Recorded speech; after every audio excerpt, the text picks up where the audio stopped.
Movie के शुरुआत में एक बहुत ही खूबसूरत और मिस्टीरियस झील को दिखाया जाता है जिसका पानी काफी गहरा और काला है। यह झील एक सुनसान इलाके में होता है और इसे ब्लैक वाटर कहा जाता है।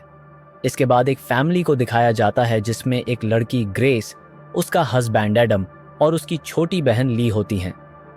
ये लोग छुट्टियां मनाने के लिए क्रोकोडाइल पार्क जा रहे होते हैं जहां बहुत सारे मगरमच्छ हैं और थोड़ी देर बाद ये वहां पहुंच जाते हैं। वहां पहुंचकर इन्हें बहुत सारे टूरिस्ट मिलते हैं जो मगरमच्छ को खाना खिला रहे होते हैं।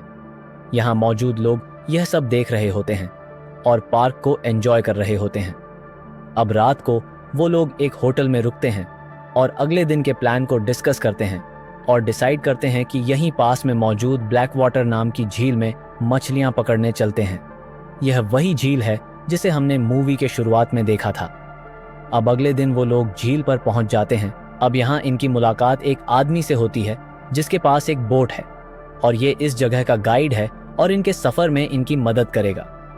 अब थोड़ी देर बाद वो इन्हें मछली पकड़ने ले जाता है। गार्ड इन्हें बताता है कि इसका बॉस यहाँ एक और फैमिली के साथ टूर पे गया हुआ है और इसके पास इमरजेंसी के लिए एक गन भी होता है क्योंकि यहाँ इस झील में बहुत सारे मगरमच्छ होते हैं। अब बोट पर सवार होते हुए ये लोग इर्द गिर्द के नज़ारे को एंजॉय करते हैं और ढेर सारी फोटोज लेते हैं और ये सब कुछ इन्हें बहुत खूबसूरत लगता है। अब वो किनारे से काफी दूर चले जाते हैं और एक जगह पर मछली पकड़ने की कोशिश करते हैं लेकिन नाकाम रहते हैं। गार्ड इन्हें किनारे से थोड़ी और दूर ले जाता है। अब एडम दोबारा मछली पकड़ने की कोशिश करता है और इस बार एक मछली इनके फिशिंग रॉड में फंस जाती है। वो सब खुश हो जाते हैं लेकिन अचानक इनकी बोट बहुत जोर से हिलती है और एक साइड की तरफ झुक जाती है जिसकी वजह से ये सब लोग पानी में गिर जाते हैं। तभी ये पता चलता है कि यहाँ एक बहुत बड़ा मगरमच्छ था जो इनकी बोट से टकरा गया था। एडम यहाँ बहुत ज्यादा डर जाता है और सबसे कहता है कि जल्दी से सब लोग बोट पर चढ़ने की कोशिश करो। ये लोग बहुत घबरा जाते हैं। एडम ग्रेस को बोट पर चढ़ने में मदद करता है। अब यहाँ इसीलिए दिखाई नहीं देती क्योंकि ली गायब हो जाती है और वो इसे ढूंढने लगता है। तभी ग्रेस देखती है कि मगरमच्छ ने गार्ड पर अटैक कर दिया है और वो उसे मार देता है। ग्रेस बहुत ज्यादा डर जाती है क्योंकि मगरमच्छ अब एडम की तरफ बढ़ रहा होता है। वो चिल्लाकर उसे बोट पर चढ़ने के लिए कहती है और वो फौरन बोट पर चढ़ जाता है। तभी ली को पलटी हुई बोट के नीचे छुपते हुए दिखाया जाता है। वो पानी से बाहर आती है। तभी मगरमच्छ इसकी तरफ बढ़ता है। यह देखकर ग्रेस इसे फौरन पानी से बाहर निकलने को कहती है और वो फौरन बोट पर चढ़ जाती है। तभी मगरमच्छ इसके करीब पहुंच जाता है और बोट को हिलाना शुरू कर देता है ताकि इसे गिरा सके। वो बहुत ज्यादा डर जाती है लेकिन बोट को बहुत मजबूती से पकड़ लेती है जिससे वह पानी में गिरने से बच जाती है। तभी एडम पानी में शोर मचाता है ताकि मगरमच्छ का फोकस हट जाए और ली बचकर निकल सके। अब एक वक्त के लिए बिल्कुल खामोशी छा जाती है क्योंकि मगरमच्छ चला जाता है और गार्ड की डेड बॉडी को भी अपने साथ ले जाता है। यह देखकर ग्रेस एडम को बताती है कि मगरमच्छ चला गया है और ली को यहाँ से निकालने का यही सही मौका है। वो ली से कहती है कि बोट से लटकती हुई रस्सी इनकी तरफ फेंके। ली रस्सी एडम की तरफ फेंकती है और एडम इसे खींचने लगता है। वो बोट बहुत ज्यादा भारी था और बुरी तरह से फंस चुका था और इनकी कोशिशों के बावजूद वह अपने जगह से नहीं हिल रहा था। यहाँ ली बहुत ज्यादा घबराई हुई थी लेकिन फिर भी वह किसी तरह हिम्मत करके पानी में उतरती है और तैरने लगती है। वह बोट पर चढ़ जाती है लेकिन उसका पांव मगरमच्छ के अटैक की वजह से बहुत बुरी तरह जख्मी हो गया था। अब इनके लिए सबसे बड़ा मसला यह था कि यहाँ से निकला कैसे जाए, जिस पर ग्रेस ये सलाह देती है कि उन्हें वहीं इंतजार करना चाहिए क्योंकि गार्ड का बॉस जरूर उसे ढूंढते हुए वहां आएगा। इसलिए वह सब वहीं इंतजार करने लगते हैं। अब काफी टाइम गुजर जाता है लेकिन वहां कोई नहीं आता। वो मगरमच्छ बार बार वापस आता है और इनके इर्द गिर्द चक्कर लगाता है और इनके नीचे आने का इंतजार करता है ताकि वह इन पर अटैक कर सके। अब एडम यहाँ मशवरा देता है कि वह पानी में जाकर किसी तरह कश्ती को ठीक करें और फिर इसमें बैठने की कोशिश करें। लेकिन ग्रेस और ली को लगता है कि यह प्लान बहुत खतरनाक है क्योंकि अगर वह पानी में जाएंगे तो मगरमच्छ इन पर अटैक कर सकता है। तभी ग्रेस यह सलाह देती है कि हम में से किसी को पेड़ों के सहारे आगे आगे बढ़कर मदद के लिए जाना चाहिए, लेकिन इन्हें यह भी देखना होगा कि यह पेड़ कहां तक है। इस सब के बीच एडम की ग्लासेस पानी में गिर गई थी इसलिए वह सही से नहीं देख पा रहा था और ली का पांव बुरी तरह जख्मी था। इसलिए ग्रेस फैसला करती है कि वह खुद जाएगी। इस तरह ग्रेस हिम्मत करके धीरे धीरे आगे बढ़ती है। वो देखती है कि कुछ पेड़ों के बीच 100 मीटर तक का फासला है जिसे इन्हें तैरकर पार करना होगा। आगे और पेड़ भी लगे हैं, लेकिन यह प्लान इन्हें काफी खतरनाक लगता है क्योंकि मगरमच्छ उस 100 मीटर के फासले में इन पर बहुत आराम से अटैक कर सकता है और वो भाग भी ना सकते क्योंकि मगरमच्छ इनसे तेज तैरते हैं। अब मायूस होकर ग्रेस वापस आती है और गार्ड के कटे हुए कान को पानी में तैरते हुए देखती है, जो इसे बहुत बुरी तरह डरा देता है। अब ग्रेस वापस आती है और सारी बात बताती है, जिस पर एडम कहता है कि हमें बोट को ही इस्तेमाल करना चाहिए और इसे ठीक करने की कोशिश करते हैं क्योंकि यही हमारे पास एक आखिरी ऑप्शन है। वो इन्हें किसी तरह राजी कर लेता है कि इसे एक बार कोशिश करने दे। अब वह पानी में जाकर कश्ती की तरफ तैरता है और आखिर कश्ती को सीधा करने में कामयाब हो जाता है। यह देखकर वो दोनों रिलैक्स हो जाती हैं, लेकिन तभी वो देखती हैं कि एडम कश्ती में मौजूद नहीं है। अब वह घबरा जाती है, लेकिन तभी एडम पानी से बाहर निकलता है, जिस पर वह फिर से रिलैक्स हो जाती हैं। इसी बीच अचानक वो मगरमच्छ इस पर अटैक कर देता है और एडम को पानी के अंदर खींच लेता है। यह देखकर वो दोनों बहुत डर जाती हैं और डर के मारे चीखने चिल्लाने लगती हैं। कुछ देर बाद वो मगरमच्छ इन्हें नजर आता है और एडम को उसने अपने मुंह में पकड़ा हुआ होता है, यानी उसने एडम को भी मार दिया था। ग्रेस बहुत मायूस हो जाती है और बुरी तरह रोने लगती है। ली भी बुरी तरह से शॉक हो जाती है। वो मगरमच्छ एडम को खाकर वहां से चला जाता है। ली ग्रेस से कहती है कि हम बुरी तरह से फंस चुके हैं और बच नहीं सकेंगे क्योंकि मगरमच्छ हमें भी मार डालेगा। लेकिन ग्रेस इसे हिम्मत देने की कोशिश करती है। वो इसे कहती है कि उम्मीद मत छोड़े और इसे समझाती है कि हम लोग बोट की मदद से बच सकते हैं।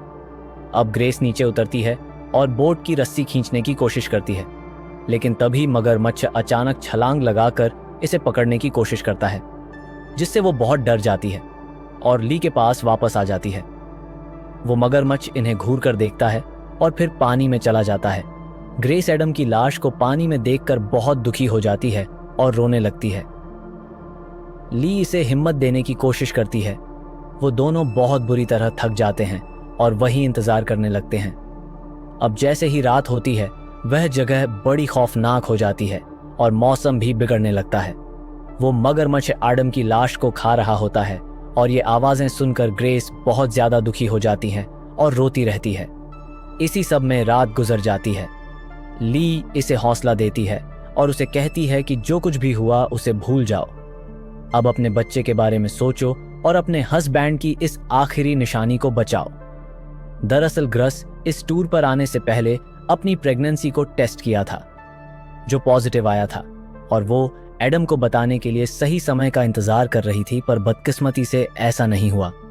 अब हम देखते हैं कि इनकी बोट काफी दूर जा चुका है और अब इन्हें तैरकर बोट तक पहुंचना होगा। अब वो आगे बढ़ती रहती हैं कि तभी मगरमच्छ ग्रेस पर अटैक कर देता है और इसका पांव पकड़कर इसे खींच लेता है। ली बहुत ज्यादा डर जाती है और जोर जोर से रोने लगती है और ग्रेस को चिल्लाकर पुकारने लगती है। तभी ग्रेस पानी से ऊपर आ जाती है और ली इसे खींचकर पेड़ की तरफ ले जाती है। मगरमच्छ के अटैक की वजह से ग्रेस के पांव पर बहुत गहरा जख्म बन जाता है और उससे बहुत खून बहने लगता है, जिससे ग्रेस की हालत बिगड़ने लगती है। अब ली अपने कपड़ों से एक टुकड़ा फाड़कर इसे पट्टी की तरह इस्तेमाल करती है ताकि खून बहने से रोक सके, जिससे खून बहना बंद हो जाता है। लेकिन ग्रेस बहुत ज्यादा तकलीफ में होती है। अब कुछ देर बाद ली को एक बोट की आवाज सुनाई देती है और वह एक शाख पर चढ़कर जोर जोर से मदद के लिए चिल्लाने लगती है ताकि उन लोगों को मदद के लिए बुला सके। लेकिन इंजन के शोर की वजह से कोई उसकी आवाज नहीं सुनता और वो बोट चली जाती है। अब मगरमच्छ ग्रेस के करीब दोबारा जाता है, लेकिन उसके खून की बूंद की वजह से पानी में ही छुपा रहता है और ग्रेस का इंतजार करता है। अब ली फौरन ग्रेस के पास वापस पहुंच जाती है और इसके पांव को मजबूती से बांध देती है ताकि खून बहना बंद हो जाए। अब ली ग्रेस से कहती है कि हम बोट पर जाकर यहां से भागने का कोई रास्ता ढूंढूंगी। ग्रेस इसे बहुत मना करती है, लेकिन ली जिद करती है क्योंकि अब इनके पास और कोई ऑप्शन नहीं है। अब ली बहुत हिम्मत से पानी में उतरती है और बोट की तरफ तैरने लगती है। वह बोट पर चढ़ जाती है और कश्ती में जमा हुए पानी को बाहर फेंकने लगती है। फिर वह इंजन चलाने की कोशिश करती है, लेकिन शोर सुनकर मगरमच्छ तुरंत वहां पहुंच जाता है। इसके बाद वह मगरमच्छ बोट पर चढ़ जाता है और ली को पकड़ने की कोशिश करता है, जिससे ली बहुत घबरा जाती है और पानी में छलांग लगा देती है। फिर वो पेड़ की तरफ वापस तैरने लगती है ताकि इससे बच सके, लेकिन अब वो मगरमच्छ ली को पकड़ लेता है और वह पानी में बेहोश हो जाती है। जब वो होश में आती है तो वो देखती है कि किनारे पर है और उस गाइड की डेड बॉडी भी उसके पास मौजूद है। वो देखती है कि मगरमच्छ के अटैक की वजह से उसके पेट पर बहुत गहरे जख्म बन गए थे। ली को याद आता है कि गार्ड अपने साथ सेफ्टी के लिए एक गन भी लाया था, तो वो गन को ढूंढने लगती है और गन इसे मिल जाती है। वो इसे पानी से साफ करती है और इसे लोड करके टेस्ट करती है, तो देखती है कि वो गन काम कर रहा है। तभी वो गार्ड का एक बाजू तोड़ देती है और इसे पानी में हलचल मचाने के लिए इस्तेमाल करती है ताकि शोर सुनकर मगरमच्छ इसकी तरफ अट्रैक्ट हो जाए। वो अपने इर्द गिर्द का जायजा लेती है, लेकिन मगरमच्छ जल्दी सामने नहीं आता है। अब वह खड़ी हो जाती है तो देखती है कि मगरमच्छ बहुत खामोशी से इसके पीछे से इसकी तरफ आ रहा है। यह देखकर वह बहुत ज्यादा घबरा जाती है और फौरन पानी में छलांग लगा देती है। मगरमच्छ इसका पीछा करता है, लेकिन फिर गायब हो जाता है। ली रुक जाती है और मगरमच्छ को ढूंढने लगती है। सामने आता है और इसका हाथ पकड़ लेता है, जिससे इसका हाथ बुरी तरह जख्मी हो जाता है। तभी वह मगरमच्छ को उसके सर में गोली मारती है, जिससे वह तुरंत मर जाता है। इससे इसका हाथ आजाद हो जाता है और वह मरा हुआ मगरमच्छ पानी में तैरने लगता है। ली थोड़ा रिलैक्स होती है और तुरंत ग्रेस के पास वापस आ जाती है। वो ग्रेस से कहती है कि अब तुम खुश हो जाओ, क्योंकि मगरमच्छ को मैंने मार दिया है और अब हम यहां से जा सकते हैं। वो ग्रेस को जगाने की कोशिश करती है, लेकिन वह होश में नहीं आती और यहां पता चलता है कि खून की कमी की वजह से ग्रेस मर चुकी है। ली बहुत ज्यादा दुखी हो जाती है और बहुत रोने लगती है। अब अगले सीन में दिखाया जाता है कि ली ग्रेस की लाश को बोट पर ले जा रही होती है और इस तरह मूवी का अंत हो जाता है। ये वीडियो आपको कैसा लगा कमेंट करके जरूर बताइएगा। Thank you.